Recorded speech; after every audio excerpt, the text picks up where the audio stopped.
दोस्तों ये है मोहब्बतें में होने जा रहा है एक बहुत ही बड़ा धमाका। अगर आप हमारे चैनल पर नए हैं तो चैनल को सब्सक्राइब प्लीज़ ज़रूर कर लें, क्योंकि ऐसी वीडियोस आपको यहाँ पर रोज़ मिलेगी। दोस्तों वीडियो शुरू होती है जहाँ पर वंदू जैसी वंदना की हो रही होती है गोद भराई। ठीक है, सभी लोग बहुत ही ज़्यादा खुश होते हैं। इधर जो होता है वो एमडी होता है, वो जो कार्यालय में बैठा होता है और वो सभी पैसों की चेकिंग करता है और देखता है कि नगद राशि में से 5 लाख रुपए जो है वो गायब है। वो अपने सभी कर्मचारियों को बुलाता है और पूछता है कि ऐसा कैसे हो गया, इसमें से 5 लाख रुपए गायब कैसे हो सकते हैं। सभी बोलते हैं कि सर ये जो हिसाब है वो जो रमन के ससुर हैं वो देखते हैं। तो वो बोलता है कि रमन को कंपनी के रूल्स नहीं पता हैं। इधर जो बाला की माँ होती है वो इशिता को लेकर फिर से ताना कसती है कि ये बांझ है। तो रूही होती है वो समझाती है कि मैंने आपको कितनी बार समझाया है कि मेरी इशिमा बांझ नहीं है, मैं उनकी बेटी हूँ। आपको एक बार समझाया समझ नहीं आता क्या? मेरी इशिमा की गोद भराई भी होनी चाहिए। मैं जब उनकी बेटी हूँ तो उनकी गोद भराई क्यों नहीं हो सकती? इशिता रूही की ये बातें सुनकर सभी लोग दंग रह जाते हैं और सबकी आंखें जो होती है वो नम हो जाती है और सभी रूही की तरफ देखते रहते हैं। रूही उसे बहुत ही ज़्यादा डांटती है। तो रूही बोलती है कि पापा मेरी इशी माँ को बिठाओ। तो सभी लोग इशी को वहाँ बैठा देते हैं और रूही को भी उसकी गोद में बिठा देते हैं। तो रूही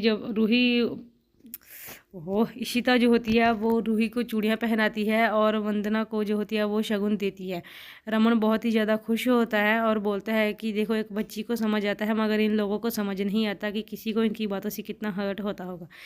जो रूही होती है वो बोलती है कि पापा मैं रूही की इशी माँ की बेटी हूँ, तो मुझे उनकी गोद में बैठाओ।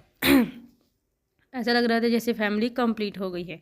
खुशी के माहौल में तभी पुलिस आ जाती है और सबके चेहरे दंग रह जाते हैं कि ये पुलिस कहाँ से आ गई। सभी सोच में पड़ जाते हैं। तभी जो होती है वो बाला की माँ होती है, वो फिर से बीच में बोलने लगती है कि ये इंस्पेक्टर साहब ऐसा ही हुआ है। पुलिस आकर बोलती है कि 5 लाख रुपये अप्पा जी ने 5 लाख रुपये जो है वो गबन किए हैं। तो रमन बोलता है कि ऐसा नहीं हो सकता। इधर जो होता है वो अशोक आ जाता है 5 लाख रुपए लेकर, दिखावा करने की मैं अप्पा की मदद करने आया हूँ, अय्यर जी की मदद में करने आया हूँ। तो मिहिका उसे बुलाती है और बोलती है कि तुम काम और भी ज़्यादा ख़राब कर दोगे, इसीलिए प्लीज़ यहाँ से चलो।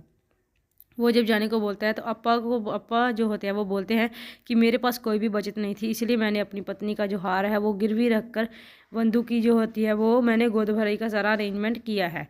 सभी की आंखें नम हो जाती हैं और इंस्पेक्टर जो होते हैं वो माफ़ी मांगते हैं कि हमें माफ़ कर दीजिए, हमारा ऐसा कोई इरादा नहीं था, हमें सच नहीं पता था। इधर जो होता है रमन वो एमडी से बोलता है कि मैंने तुम लोगों के ऊपर तुम्हारी कंपनी पर भरोसा किया, इसलिए मैंने इसके लिए इतना अपना समय दिया, इसलिए मैंने इस कंपनी के लिए काम किया, मगर तुम ऐसे नहीं बोल सकते मेरे रिश्तेदारों के लिए, क्योंकि मुझे अपने रिश्तेदार पर भरोसा है, इसीलिए मैंने उन्हें अपने साथ काम पर रखा है।